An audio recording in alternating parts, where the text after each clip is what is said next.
मधेसवाणी कार्यक्रममा आज हामीसँग हुनुहुन्छ लोकतान्त्रिक समाजवादी पार्टी नेपालका प्रवक्ता डाक्टर आभास लाल। सर्वप्रथम मैले कार्यक्रममा स्वागत गरौँ। स्वागत छ कार्यक्रममा। धन्यवाद रामसुकुलजी तपाईँले। हजुर, जस्तै लोकतान्त्रिक समाजवादी पार्टी गठन भएको 2 वर्षभन्दा बढी समयपछि आफ्नो केन्द्रीय समिति विस्तारित केन्द्रीय समिति सार्वजनिक गर्यो।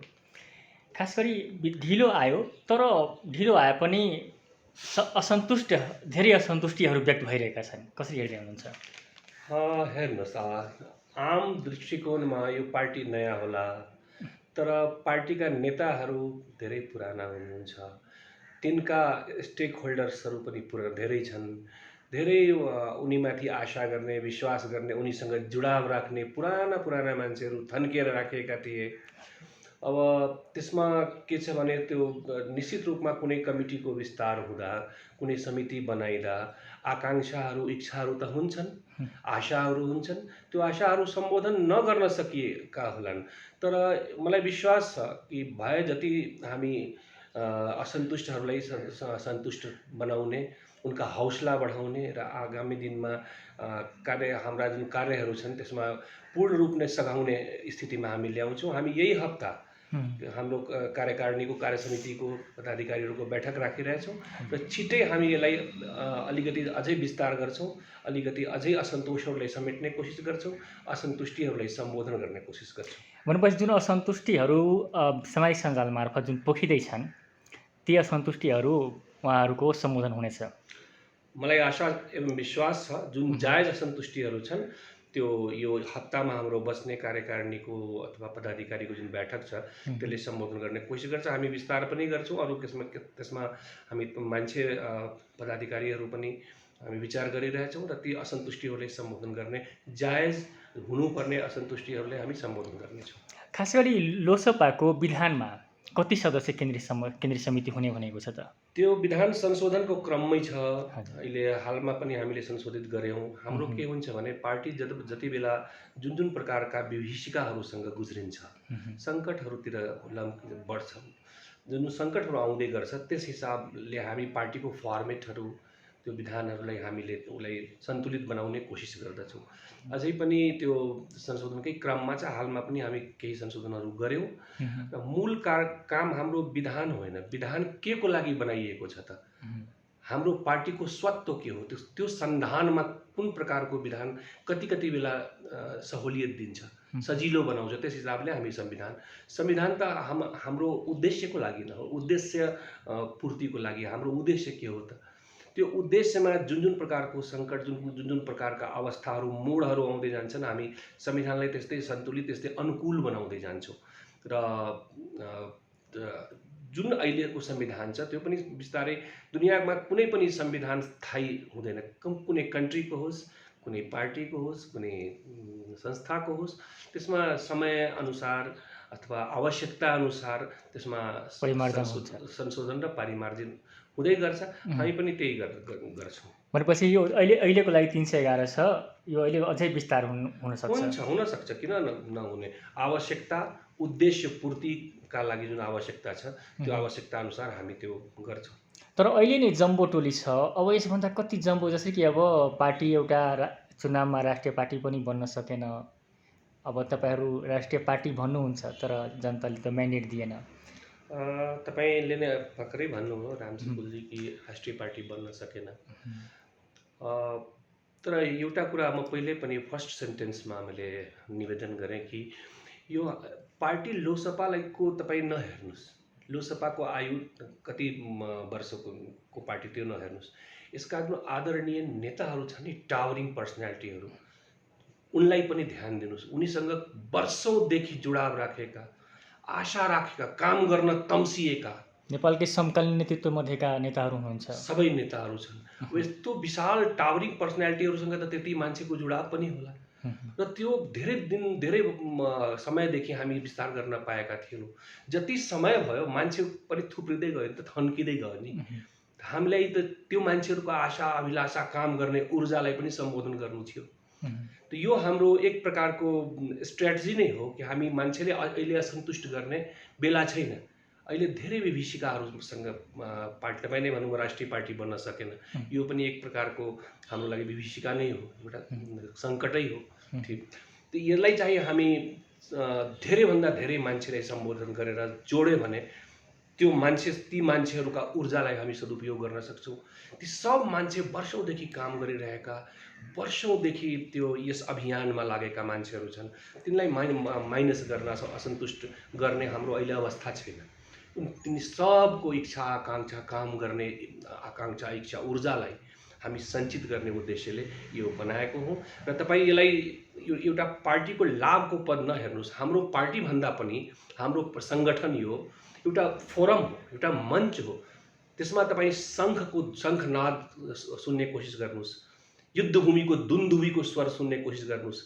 हामी सङ्घर्षमा छौँ, हामी कोसिसमा छौँ कि हामी कसरी सङ्कटबाट हाम्रो जुन उद्देश्य छ, हाम्रो जुन इच्छा छन् कि हाम्रो मधेस यस्तो होस्, देश यस्तो होस्, त्यसमा जुन सङ्घर्ष छ, त्यो सङ्घर्षको अक्षौणी सेना हो। यसमा जति सेना भए पनि कमै छ। हजुर, तर जसरी केन्द्रीय समिति जुन किसिमले बनाइएको छ, यसमा 16 जना महासचिव छन्, उपाध्यक्ष धेरै छन्, सहसचिव धेरै छन्। यति धेरै पद किन छुट्याइएको हो? सबैलाई अब लोकसभाले यसो हेर्दा यसमा नेताहरूलाई खालि पद मात्रै चाहिन्छ, जुन जसले पाएन त्यसले विरोध गरिरहेका छन्।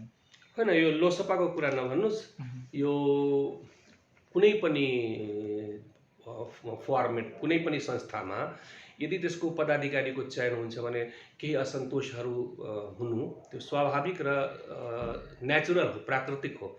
तर हामी त्यसलाई पनि सम्बोधन गर्ने कोसिस गर्छौँ। र तपाईँले भन्नुभयो कि धेरै धेरै पदाधिकारीहरू छन्, एउटै पदमा धेरैजना छन्, एउटै पदमा धेरै, त्यति लायक मान्छे हामीसँग थन्किएर राखेका थियौँ। धेरै समयदेखि हामीले विस्तार गर्न पाएनौँ नि त। मान्छेहरू ग्रो गर्दै गयो, जुडेका पुराना मान्छेहरू पनि हामीसँग छन्। ती मान्छेहरूको क्षमता हेर्दा हामी तुलनात्मक रूपले उसलाई चाहिँ डिस्क्रिमिनेट गर्न सकेनौँ। र अहिलेको अवस्थामा असन्तोषलाई बढाउने हाम्रो अवस्था छैन। हामी त बढीभन्दा बढी मान्छेलाई सन्तुष्ट गरेर आफूसँग राख्ने यस अवस्थामा छौँ। पार्टीको अवस्थामा आदरणीय अध्यक्षजीले लिनुभएको यो बेस्ट डिसिजन हो कि कम से कम जना असन्तुष्ट होस् र तिनलाई पनि हामी समेट्ने कोसिस गर्छौँ। आउँदैछ हाम्रो एक साताभित्रै हामी मिटिङ गरेर धेरै चिजहरूमा फेरि विचार गर्नेछौँ र धेरैजनाले असन्तुष्ट गर्ने हाम्रो अवस्था छैन। हामी धेरैभन्दा धेरै मान्छेलाई सन्तुष्ट गरेर त्यो अक्षौणी सेनामा सामेल गरेर हामी आफ्नो युद्धको लागि, आफ्नो सङ्घर्षको लागि ठुलो सेना तयार गरेका छौँ। हजुर, तर खास गरी लोकसभाको यो केन्द्रीय समिति जुन सार्वजनिक भयो, जुन किसिमका आरोप छन् अहिले मिडियाहरूमा अथवा विभिन्न नेताहरूका पनि असन्तुष्टिहरू छन्, परिवारवादमा लिप्त भयो लोकसभा, यस्ता समाचारहरूले कसरी हेर्नुभयो त? अब हेर्नुहोस्, म त्यही भने परिवारवाद त भन्छन्, कुनै संस्थाको, कुनै इन्स्टिट्युसनको स्टेक होल्डरहरूको भूमिका पनि हेर्नुपर्छ। विगतदेखि अहिलेसम्मको जुन मान्छेहरूलाई इङ्गित गर्न खोजिएको होला, ती मान्छेहरूको भूमिका पार्टीप्रति, हाम्रो उद्देश्यप्रति कति समर्पित भूमिका रहेको छ।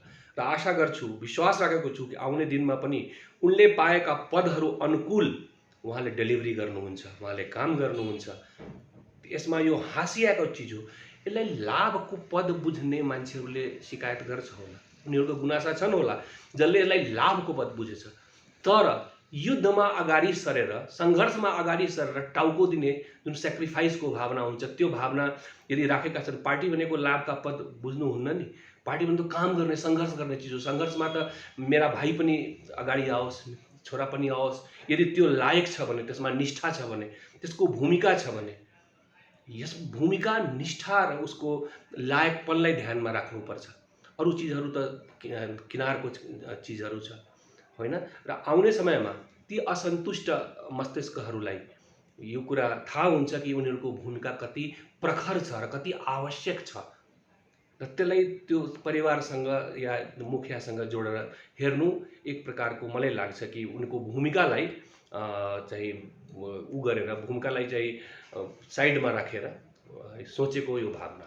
हजुर, भनेपछि मानौ कोही अब नेताका आफन्तहरू परे भने परिवारकै सदस्य भएको कारण नभई उहाँहरूको योगदान छ पार्टीमा अथवा मधेसमा, देशमा, र अपेक्षित पनि छ। उनीहरूको जुन एउटा क्षमता छ नि, सम्भावना छ, क्षमता छ, त्यो क्षमता र सम्भावनालाई अवमूल्यन गर्नु पनि एक प्रकारको भेदभाव हो।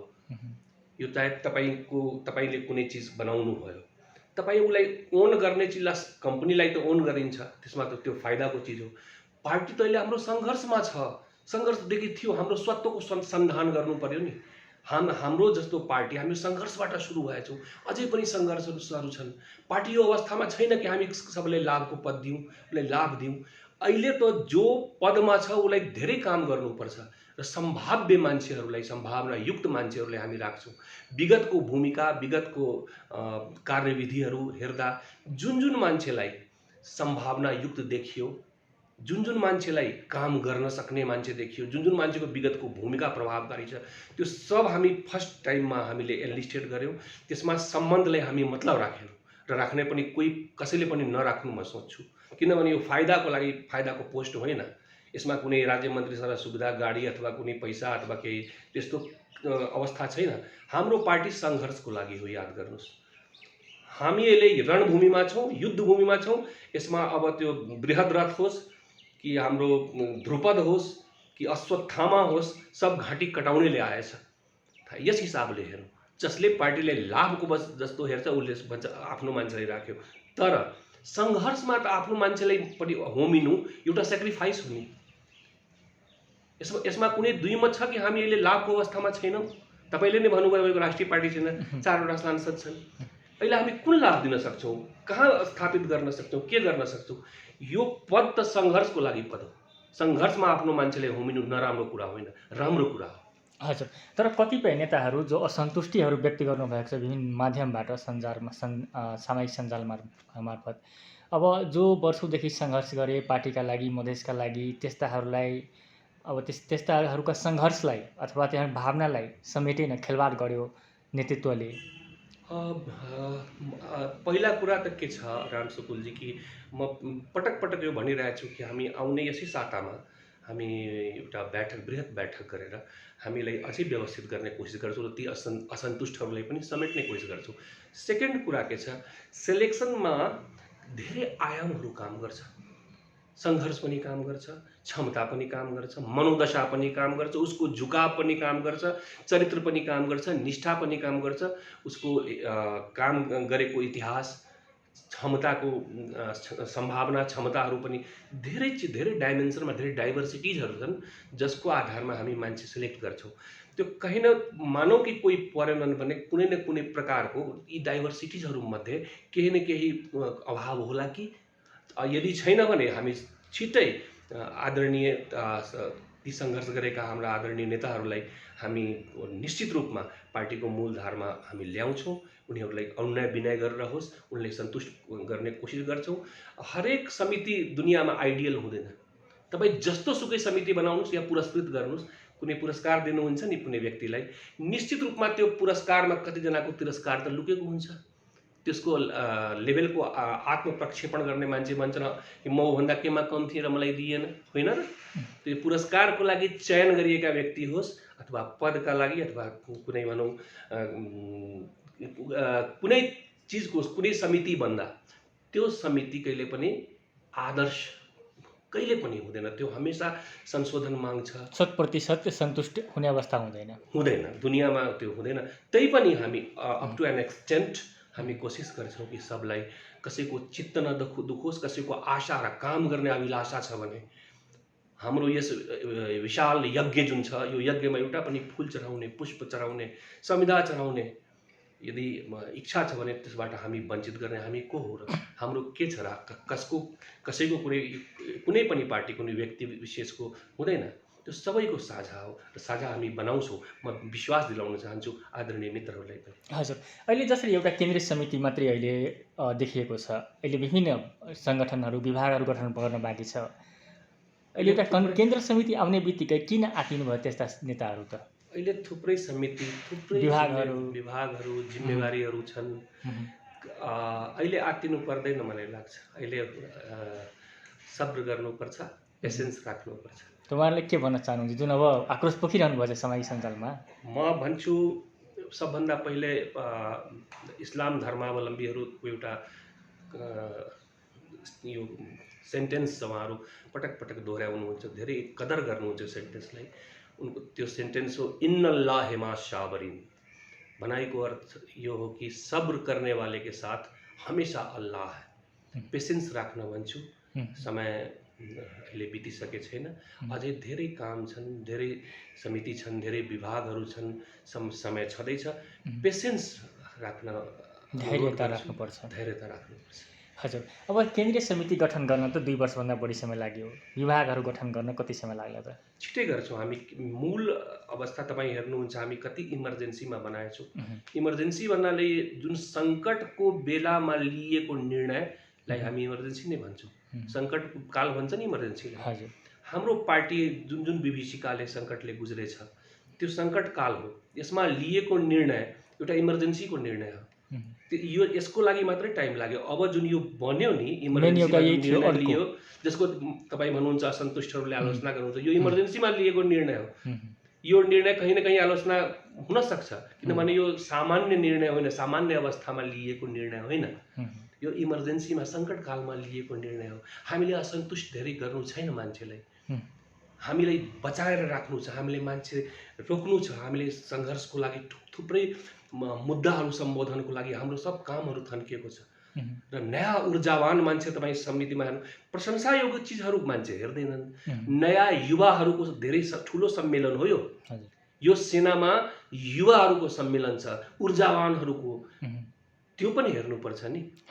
र हामी निश्चित रूपमा काम गर्ने अझै आदरणीय मित्रहरूले, नेताजीहरूलाई कहिले पनि असन्तुष्ट पार्दैनौँ। उहाँहरूलाई पेसेन्स राख्न म आग्रह गर्दछु। हजुर, अब जसरी लोकसभामा गुट धेरै थियो जबसम्म यो एउटा समिति फर्म भएको थिएन, अथवा यसभन्दा अघि पनि जुन राजपा थियो त्यसमा पनि खालि एउटा जुन 6वटा अध्यक्ष थियो, त्यसो 6वटा पार्टी जस्तो थियो, एउटा मोर्चा जस्तो थियो।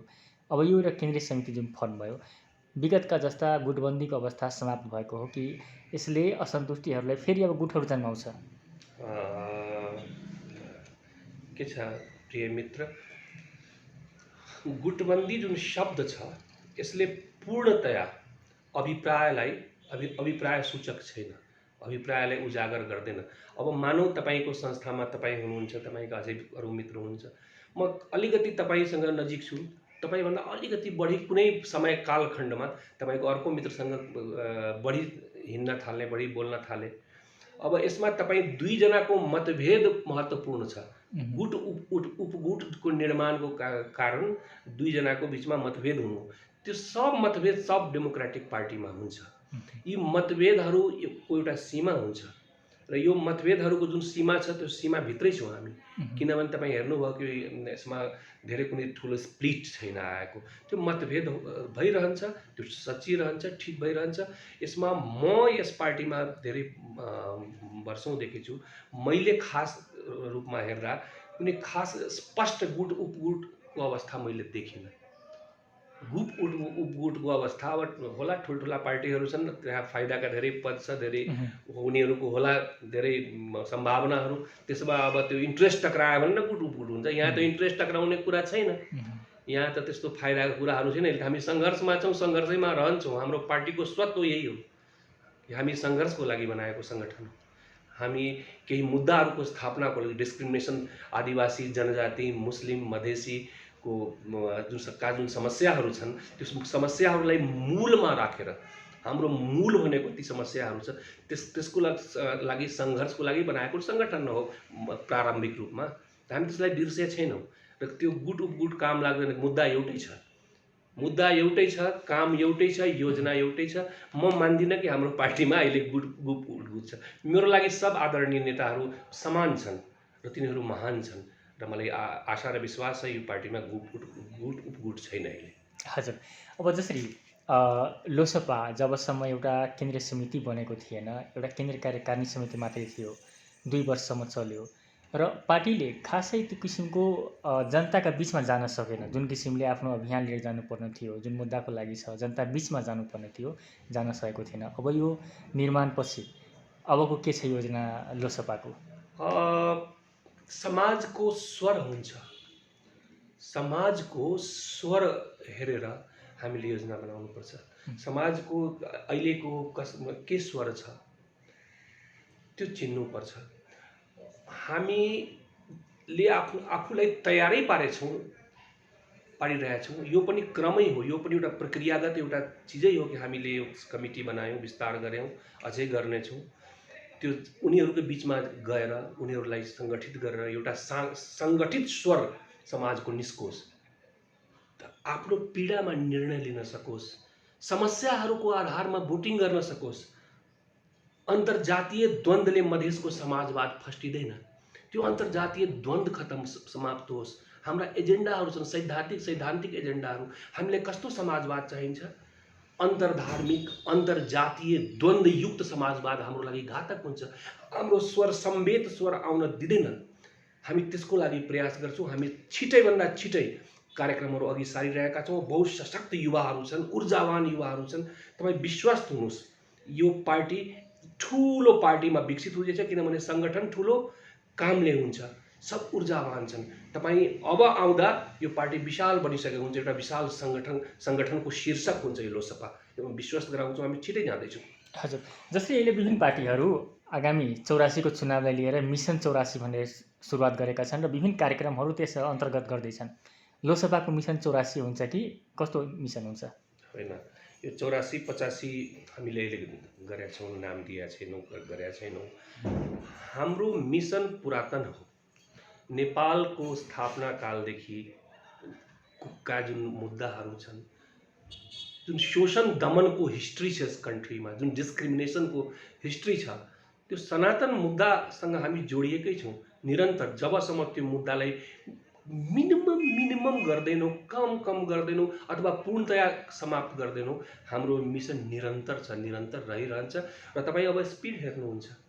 यो स्पिडको लागि यो फर्मेट तपाईँ आज म कहाँ आउनुभएछ, यो जुन विस्तारित कमिटीले केही भनिरहेछ, यसको पछाडिको जुन स्वर छ नि, जुन कथ्य छ, जुन अभिप्राय छ, त्यो उजागर भइरहेछ। त्यसलाई यस रूपमा लिनुहोस्। भनेपछि तपाईँहरूको चुनाव मात्रै मिसन होइन? चुनाव एउटा प्रक्रिया हो डेमोक्रेसीको, त्यसमा हामी हिस्सा लिन्छौँ। किनभने राजनीतिक सामाजिक समस्यालाई हल गर्न राजनीतिक रूपमा त्यसको हल हुन्छ। राजनीतिले समाजको समस्याले हल गर्छ। त्यसले हामी राजनीतिक रूपमा पनि छौँ, हामी चुनाव लड्छौँ, हामी आफ्नो समस्या सम्बोधन गर्ने ठाउँसम्म पुग्छौँ, हामी सम्बोधन गर्छौँ, गराउँछौँ। तर समस्या त व्याप्त समाजमा हुन्छ नि, होइन? चुनावका लागि मात्रै लोकसभाले अभियान चलाउँदैन। चुनावको लागि पनि चलाउनु पर्छ। त्यो शक्ति सञ्चय गरेन भने हाम्रो समस्यालाई हामी मागेर हुँदैन। धेरै हामी आफ्नो हातमा राख्ने अवस्थामा आउनुपर्छ। तर हाम्रो काम खालि चुनावकै लागि मात्रै होइन।